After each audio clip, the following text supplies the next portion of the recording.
किन दो चीजों पे मुरली चली थी? राज सत्ता और धर्म सत्ता। सतयुग में दोनों सत्ताएं हमारे हाथ में होंगी। और अब सच तो ये कहें कि किसी के हाथ में भी नहीं है, प्रजातंत्र है। एक के हाथ में राज सत्ता भी नहीं होती। ऐसा नहीं कि कोई एक अच्छा काम भी करना चाहे तो वो कर पाएगा। और धर्म सत्ता तो नष्ट हो गई, तो शिव बाबा आए फिर से धर्म की स्थापना करने के लिए। बहुत अच्छी अच्छी बातें बाबा ने कही। राज सत्ता अर्थात राजा ऐसे हैं जिनके हाथ में संपूर्ण सत्ता आ गई है। विचार करेंगे आप उसी मुरली से। राजा चाहेंगी माताएं राजा बनना? माताएं सोच रही है क्या बात, राजा बड़ा भारी काम है राजा बनना, तो ऐसे है। भाई लोग तो चाहेंगे ना राजा बनना, या नहीं कोई और बन जाए हमें से ही ठीक है, दूसरों को चांस दे दिया जाए, पहले आप। राजीव तो राजा ऐसा योग्य। देखिए राजाओं की राजाई भी क्यों नष्ट हुई थी। अंग्रेजों के काल से राजाएं नष्ट होने लगे, खत्म करने लगे। अंग्रेज सत्ता उनको कमजोर बनाने लगी। कई कारण हुए। राजाएं व्यसनी बन गए, प्रजा पालना का ध्यान ही नहीं रखा, अपने में ही रहने लगे। अंग्रेजों की चापलूसी में लग गए कई राजा, अपनी शक्तियों को भुला बैठे। अंग्रेज जो दांव पेंच चला रहे थे, सबको बांट दो राज करो, बांट दो छोटे छोटे राज्यों में और राज करो। छोटे छोटे राज्यों में बांटने का उनका मतलब ही ये था कि इनके पास न ज्यादा सेना होगी और ये कमजोर रहेंगे, हमारे अधीन रहेंगे। तो कई कारण हुए जिससे राजाओं की राजाई गई। बाबा वो सब संस्कार हमारे अंदर भर रहे हैं, अधीनता नहीं। अब इसको जोड़ो, राजाओं में किसी की अधीनता नहीं, तो यहां हमें बोलो किसकी अधीनता नहीं? संस्कारों की, विकारों की, मनुष्यों की भी नहीं। जो राज्य अधिकारी बनने वाले हैं वो मनुष्यों के बंधनों से भी मुक्त रहेंगे। मनुष्य भी तो बांधते हैं ना, परिवारों में रहने वालों को अनुभव है। कई लोग तो क्लास ही नहीं कर पाते, क्यों? बंधन बहुत हैं, आने ही नहीं देते हमें। तो ये स्थिति का खेल है, पालना करना। राज हमारा वहां अचल अडोल होगा। और यहाँ क्या चाहिए? बोलो, सहज बात है, तो माताएं भी उत्तर दे सकती हैं। सतयुग में हमारा राज अचल अडोल होगा, और यहाँ बोलो बोलो, तुम जानती हो, स्थिति अचल अडोल होनी चाहिए। जिनकी स्थिति अचल अडोल होगी वो उस अचल अडोल राज्य के अधिकारी बन जाएंगे। अब ये बड़े बड़े टॉपिक हैं, इन पे हम थोड़ी थोड़ी चर्चा करेंगे। धर्म सत्ता, धर्म अर्थात धारणा। पहली धारणा कौन सी बताए? पवित्रता की। अपवित्रता के बहुत सारे लेवल हैं, स्तर हैं। हमें संपूर्ण पवित्र बन जाना है बढ़ते बढ़ते आगे। और भी कुछ अच्छी अच्छी धारणाएं हमें जीवन में अपना लेनी है। देखो एक राजा की क्या धारणा होंगी, सोच के देखो। मुझे यदि राज्य दे दिया जाए तो मैं प्रजा का प्रिय, जिसे लोकप्रिय कहते हैं बाबा, लोकप्रिय बनूं, उसके लिए किन किन धारणाओं की आवश्यकता है और कौन सी कमजोरियां मनुष्य को लोकप्रिय नहीं बनने देती। कुछ ऐसे राजा हुए, शासक हुए, सम्राट हुए जिन्होंने अपनी पूरी प्रजा का दिल जीता हुआ था, उसे भगवान मानते थे। नाम ही था अन्नदाता, प्रजापालक। और कुछ ऐसे हुए जिनके लिए प्रजा कामना करती थी ये जल्दी मरे तो जान छूटे। वहीं से ये प्रजातंत्र प्रारंभ हुआ था कि एक राजा गद्दी पर बैठ जाता था, अब जब तक वो नहीं मरेगा और राज्य अधिकारी रहेगा, चाहे वो पापी हो, निर्दयी हो, बिल्कुल क्रूअल क्रिमिनल हो, वही राजा रहेगा। तो प्रजातंत्र आया कि भाई हर 5 साल में जिसको बदलना बदल दो, जिसको चुनना चुन लो। अब ये तुम्हारे हाथ में, तुम बुरों को चुनो या अच्छों को चुनो। तो कौन कौन सी धारणा, अब यह बिल्कुल प्रैक्टिकल में आ जाएं, कौन कौन सी धारणा किसी मनुष्य को लोकप्रिय बनाती हैं? सबको सुख देना, मन वचन कर्म से सबको सुख देना। सुख देने वाले तो सबको प्रिय हैं, और मुख से कटु वचन बोलकर कोई दूसरों का सुख छीन ले तो लोग उससे दूर होने लगते हैं, बनाने लगेंगे ना दूरी उससे। कोई उसके समीप क्यों रहेगा? और बोलो, दया दृष्टि, जिसको बाबा ने बहुत जोर दिया मुरलियों में। कौन सा शब्द बाबा देते हैं? रहम दिल। बहुत रहम दिल बनो। ये बाबा हमारे अंदर और राजाई संस्कार भर देना चाहते हैं। राजा बहुत रहम दिल हों। देखो, जब भारत में राजाएं होते थे तो कई राजाएं रात को अपने शहर में परिक्रमा लगाते थे। क्या देखते थे? मेरे शहर में कोई भूखा तो नहीं सो रहा, कोई रो तो नहीं रहा, किसी घर से रोने की आवाज तो नहीं आती। बहुत ध्यान रखा जाता था। घरों में दीपक जले हैं, आजकल जैसी इलेक्ट्रिसिटी नहीं थी, दीप जलते थे, वो भी अच्छे अच्छे सुंदर सुंदर बनते थे। और बहुत अच्छे घरों में सारी रात दीप जलाए जाते थे, अंधेरा नहीं। तो ये राजा अपनी प्रजा का ध्यान रखने वाला, बहुत रहम दिल, दूसरों का दुख राजा का दुख। और भारत में एक मान्यता थी, आप में से शायद ही किसी को पता हो, कि अगर प्रजा में पाप होता है तो उसका 10% राजा को आता है। उसका जिम्मेदार राजा भी है, क्योंकि राजा अगर पुण्यात्मा होगी तो प्रजा भी पुण्य आत्मा हो जाएगी। जैसा राजा वैसी प्रजा पे ही हो जाती है। तो देखो, ये राजाई संस्कार कितनी बड़ी चीजें हैं। आजकल के राजा थोड़ा ये सब कुछ सोचेंगे, आजकल के राजा तो और कुछ कुछ सोचने लगे हैं। तो हम सभी अब इस धर्म सत्ता को, राज सत्ता को अपने अंदर लाएंगे।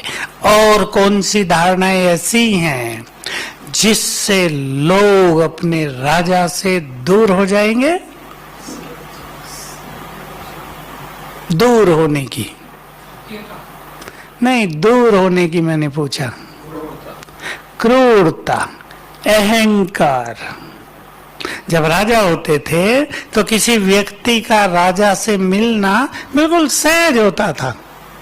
वो सीधा दरबार में जाके राजा को, मंत्री को अपनी कोई भी शिकायत, कोई भी जो उसे चाहिए वो बता सकता था। उसे न्याय चाहिए, वो सीधा राजा के पास जा सकता था। तो राजा क्या होता था? ये बात बाबा ने भी कही है, माता पिता। जैसे सतयुग राजाई के लिए बाबा ने कहा, वहां की राजाई एक परिवार जैसा है। ये भेदभाव दिखाई नहीं देगा, ये राजा है और ये प्रजा है। क्योंकि अभिमान नहीं है किसी में। पद पोजीशन का अभिमान जो होता है वहां वो किसी में भी नहीं है। तो इससे परे ऐसे ही राजा मात पिता होना चाहिए। बाबा की कुछ बहुत गुह्य बातें हैं और सभी को अव्यक्त मूल्यों का विशेष अध्ययन करते रहना चाहिए। पहली भी, अब तो मुरली चलती नहीं, अब तो बाबा एक दो चीजें ऐसे ही बताते हैं। मुरलियां जो गहरी चली हैं, एक गहरी बात आपके सामने बाबा ने कहा, जैसे बाबा को सब कहते हैं मेरा, कहते हैं ना, भगवान को भी और ब्रह्मा बाबा को भी। भगवान को सबसे ज्यादा, जिसका कोई नहीं, मेरा। ऐसे तुम भी अपनी स्थिति ऐसी बनाओ, तुम्हें भी यही कहें ये मेरे हैं। ऐसा हमारा व्यवहार, ऐसी हमारी गुड फीलिंग दूसरों के लिए, ऐसी हमारी सुख देने की वृत्ति हो, एक दूसरे को मदद करने का संस्कार हो, ये राजाई संस्कार हैं। और कौन सी धारणाएं हैं जो किसी राजा को लोकप्रिय बनाएंगे? सोचो, संतुष्ट करना बहुत अच्छी धारणा है, जो बाबा हमें यहाँ ट्रेनिंग देते रहे। आजकल तो बातें आप सुनते ही नहीं होंगे, बहुत ज्यादा चलती थी मुरलियों में। खुद संतुष्ट रहो, सबको संतुष्ट करो। खुद संतुष्ट होंगे तो दूसरों को संतुष्ट कर सकेंगे। अगर दूसरों को तुम संतुष्ट नहीं करते तो इसका अर्थ है तुम स्वयं से संतुष्ट नहीं हो। बड़ी गहरी गहरी बातें बाबा जब अव्यक्त हुए उसके कम से कम 10-12 साल तक, परिवार जब तक छोटा था, ये सब बातें बहुत चली। परिवार बड़ा हो गया, बहुत ऑफिशियल मुरली आने लगी, बड़ी गुह्य मुरली, तब भी गुह्य मुरलियां थी। तो उनकी स्टडी करके अपने ज्ञान के भंडार को बहुत अधिक बढ़ा देना चाहिए। अब हम कुछ धारणाओं पे चर्चा करें जिनसे धर्म को बल मिलता है। प्योरिटी के बारे में बहुत बड़ी बड़ी बातें बाबा ने कही, याद है? पवित्रता की शक्ति गिरती हुई सृष्टि को थामने का काम करेगी। मराठी में तो थामो ही कहते हैं ना, रोक दो, थामो, थाम देती है उसे, रोक देती है, गिरावट को रोक के फिर से उत्थान की ओर ले चलती है। और धर्म की स्थापना सभी धर्म पिताओं ने किस शक्ति के आधार पे की? ये भी था ना, पवित्रता की शक्ति के आधार पे। हमने अपने चित्रों में दूसरा भी लिखा है, गोले का जो चित्र है ना, किस आधार पे लिखा है? आत्मिक बल के आधार से। तो पवित्रता का बल ही आत्मिक बल है, दोनों एक ही चीज है लगभग। तो हम अपनी पवित्रता पर भी बहुत ध्यान दें और राजाई संस्कार अपने अंदर धारण करने के लिए हमारे मन में, ये राज सत्ता के लिए भी जरूरी है, ये धर्म सत्ता के लिए भी जरूरी है कि हमारे मन में सभी के लिए प्रेम और शुभ भावना हो, आत्मिक प्रेम और बहुत ज्यादा शुभ भावनाएं हों। इससे परिवार को बहुत बल मिलता है।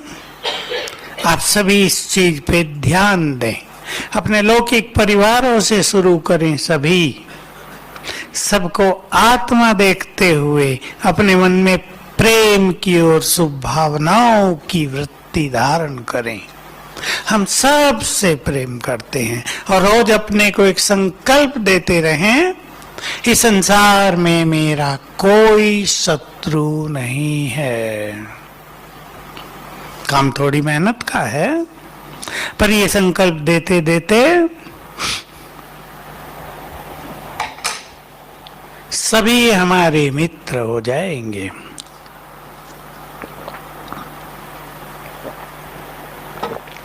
कलयुग का अंत है, गड़बड़ तो बहुत है, देवता तो यहाँ नहीं बचते, सभी गड़बड़े हैं चारों ओर, लेकिन फिर भी हमारी शक्ति इन सबसे बड़ी है। अब थोड़ी सी चर्चा करेंगे। अटल अखंड राज प्राप्त करने के लिए स्थिति अचल अडोल हो। अब ये कैसे हो सकती है? परिस्थितियां आती हैं, समस्याएं भी आती हैं, जीवन में उतार चढ़ाव होते हैं, हार जीत होती है, कभी निराशा का दौर चलता है, कभी जीवन में आशाएं जगती हैं। और मैं देखता हूं कि जब एक व्यक्ति युवक है, मान लो उसने एक अच्छी एजुकेशन प्राप्त कर ली, बहुत अच्छा कोर्स कर लिया, माता समझेंगे ना, बहुत अच्छी पढ़ाई पढ़ ली, आपने अपने बच्चे को इंजीनियरिंग करा दिया, अभी उसे नौकरी नहीं मिल रही है, 1 साल हो गया, 2 साल हो गए। अब उसको ये कोई सिखाने वाला नहीं है कि तुम अपनी मनोस्थिति को अच्छा कैसे रखो, बल्कि घर वाले उसको क्या कहते रहेंगे, इतना पढ़ाया लिखा है, कुछ काम नहीं करता है, घर में बैठा रहता है। कहते हैं या नहीं? माताएं भी कहती होंगी अपने बच्चों को। अब वो बेचारा परेशान कि उसको ठीक अच्छी नौकरी नहीं मिल रही है, 2 साल गुजर गए हैं, अब जीवन में निराशा बढ़ती जा रही है, क्या करूं क्या करूं। न कोई उसे साथ देता, न कोई उसे अच्छी चीज सिखाता। ये बहुत कमी पड़ गई है। अभी हमें भी अपनी स्थिति को बहुत अच्छा बनाना है, और ऐसी परिस्थितियों में जहां निराशा का दौर चलने लगे, बहुतों के साथ हो रहा है, युवकों के साथ, इंजीनियरिंग करके बीए कर लिया, एमए कर लिया या बीएससी कर लिया, और फिर कंपटीशन दे रहे हैं, बैंक की नौकरी के लिए दे रहे, बीकॉम कर लिया, एमकॉम कर लिया, बैंक की नौकरियों के लिए दे रहे हैं, और बहुत सारी नौकरियां, आजकल कंपटीशन बहुत होते रहते हैं, नहीं सफलता मिल रही है। कंपटीशन भी हार्ड होते जा रहे हैं आजकल। अब वो दौर भी खत्म होता जा रहा है कि पैसा दो नौकरी ले लो। कुछ डिपार्टमेंट में तो चलता है, लेकिन सब जगह ऐसा नहीं चलता। हर व्यक्ति को योग्य लोग चाहिए। किसी ने कंपनी बनाई है, बड़ी फैक्ट्री बना रहे हैं, उसको पैसे लेकर नौकरी पे रहने वाले नहीं चाहिए, उसे योग्य लोग चाहिए। तो नहीं मिलता चांस। 4 बार परीक्षा देगी, 5 बार दे दिया है, नहीं असफलता हो रही है, तो बहुत ज्यादा निराशा होती है ना, खुशी भी चली जाती है, भविष्य अंधकार में दिखता है। क्या करें अब, बाबा भी मदद नहीं कर रहा है, पता नहीं क्या होगा हमारा। सब लोग तो बहुत बोलते हैं, देखो उसको भी अच्छी नौकरी मिल गई, उसको मिल गई, उसको मिल गई, मैं ही रह गई हूँ। आजकल नौकरी पाने वाले बहुत है ना, पहले लड़कियां कम होती थी नौकरी करने वाली, आजकल तो लड़कियां लड़कों से आगे हैं, पहले होने चाहिए। और कंपनी वाले, फैक्ट्री वाले भी लड़कियों को ज़्यादा चुनते हैं, वो सिगरेट नहीं पिएंगी, वो और कुछ इधर उधर टाइम वेस्ट नहीं करेंगी, तो काम अच्छा होगा। तो नौकरियों में भी खींचातान हो गई ना, क्या करें ऐसे में। मेरे पास आते रहते हैं ऐसे युवक, बहुत निराश बेचारे। मैं देखता हूं उनकी निराशा का कारण तो बिल्कुल स्पष्ट है और सही है। हर व्यक्ति को एक अच्छा सेटलमेंट जीवन में चाहता है। एक ऐसा ही केस आया, मैंने उसकी सारी बातें देखकर मुझे भी ऐसा लगा कि भाई बाबा तुम्हें शायद नौकरी कराना नहीं चाहते, प्रभु जी की प्लान कुछ और है। कभी कभी ऐसा भी होता है ना, बहुतों के साथ हुआ। किसी को बाबा मधुबन में लाना चाहता था, उन्होंने जहां तहां नौकरी का प्रयास किया, नहीं मिली, छोटी सी भी नहीं मिली कि काम चला ले, फिर यहाँ आ गए, शांत सब कुछ। तो कभी कभी हमारा भविष्य का जो ड्रामा है वो भी हमें अपनी ओर खींचने लगता है, जहां हमें जाना है, जो कार्य हमें करना है। और बाबा की एक बहुत अच्छी बात इस संबंध में हमें याद रखनी है, ड्रामा का हर सीन कल्याणकारी है। और ऐसे में मनुष्य को क्या चाहिए? मैं उन सबसे कहूंगा जो नौकरियों के लिए बहुत परेशान होते हैं, जब तक अच्छी नौकरी मिले तब तक बिजी रहने के लिए भी कहीं ना कहीं कोई छोटा कार्य भी चालू करना चाहिए। क्योंकि जब मनुष्य खाली रहेगा तो न जाने क्या क्या विचार उसके मन में आएंगे।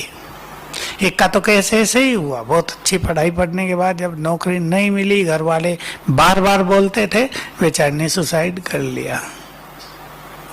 क्या करें, मिल ही नहीं रही, कई साल हो गए थे, सबकी ओर से सुनना पड़ रहा था तुम पे इतना खर्च हुआ है।